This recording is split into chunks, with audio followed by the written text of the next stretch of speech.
SBA Publications.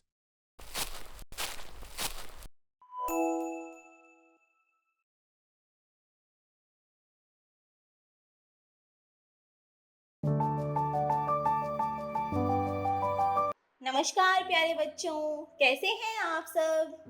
मैं उम्मीद करती हूँ आप सब बहुत अच्छे होंगे। प्यारे बच्चों, आज हम पढ़ेंगे पाठ 5 और आज के हमारे पाठ का नाम है कोई अमर नहीं। प्यारे बच्चों, यह एक शिक्षाप्रद कहानी है। आइए शुरू करते हैं। यह कहानी गौतम बुद्ध जी से जुड़ी हुई है। चलिए पढ़ते हैं। भगवान, मेरा बेटा पेड़ से गिरकर मर गया है, उसे जीवित कर दीजिए। एक औरत आती है गौतम बुद्ध जी के पास अपने बेटे को जीवित कराने के लिए। तो वह कहती है कि मेरा बेटा मर गया है, हे भगवान आप उसे जीवित कर दीजिए। तब गौतम बुद्ध जी कहते हैं, बहन, इस संसार में कोई भी अमर नहीं है, जो आया है वह एक दिन जरूर जाएगा। तब वह औरत कहती है, मैं कुछ नहीं जानती, मेरे बेटे को जीवन दीजिए, हे प्रभु मेरे बेटे को जिंदा कर दीजिए। तब गौतम बुद्ध जी कहते हैं, मेरी बात मानो बहन, प्रत्येक जीवधारी को एक ना एक दिन मरना पड़ता है, यही प्रकृति का नियम है। तो ये औरत कहती है, भगवान मैं आपके उपदेश सुनने नहीं आई, मुझे तो अपना बेटा चाहिए बस, और कुछ नहीं।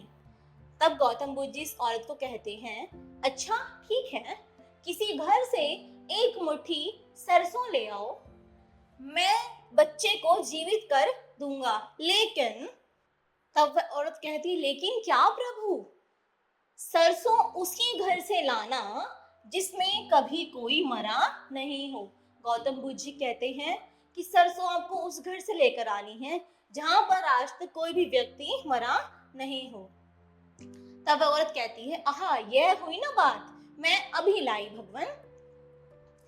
वह जाती है और बोलती है घरों में जाकर, भैया एक मुट्ठी सरसों चाहिए, किंतु आपके यहाँ कभी कोई मरा तो नहीं, अगर आपके यहाँ कोई मरा नहीं है तो आप मुझे एक मुट्ठी सरसों दे दो।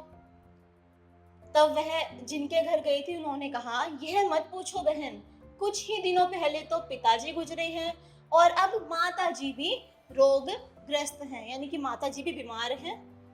तो यह कहती है, ओह कोई बात नहीं भैया, मैं कहीं और देखती हूँ। अब वह किसी और के घर जाती है तो वहां बोलते हैं, मेरे घर में तो दादा दादी माता पिता सब ही गुजर चुके हैं। तब कहती है, यह क्या कह रही हो, सभी के घर किसी न किसी की मृत्यु होती ही है।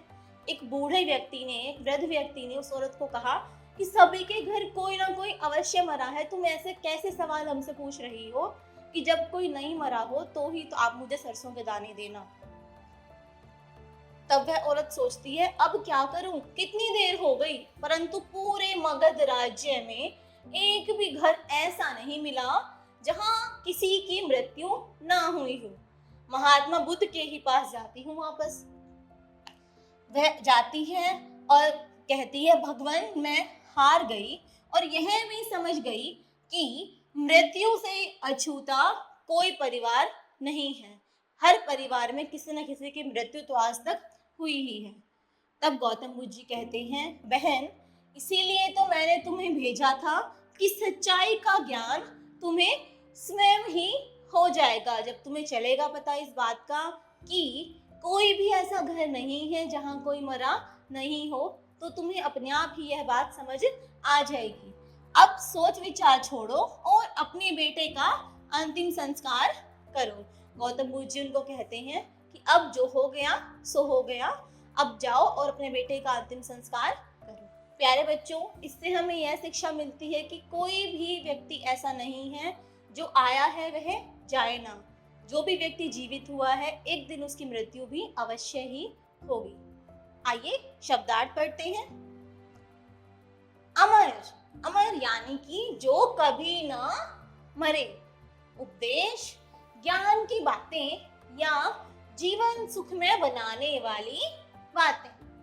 रोगग्रस्त यानी कि रोगों से घिरा हुआ यानी कि बीमार व्यक्ति।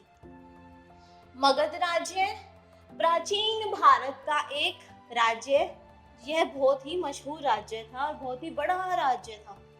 अछूता यानी कि जिसे छुआ ना गया हो। जीवधारी जीवन युक्त। प्यारे बच्चों, अब आपको आगे अभ्यास कार्य दिया गया है, इसे आप स्वयं करने का प्रयास करें। प्यारे बच्चों, आज की आपकी कक्षा यहीं समाप्त होती है। मिलते हैं अगली कक्षा में एक नए विषय के साथ। आज के लिए इतना ही। धन्यवाद।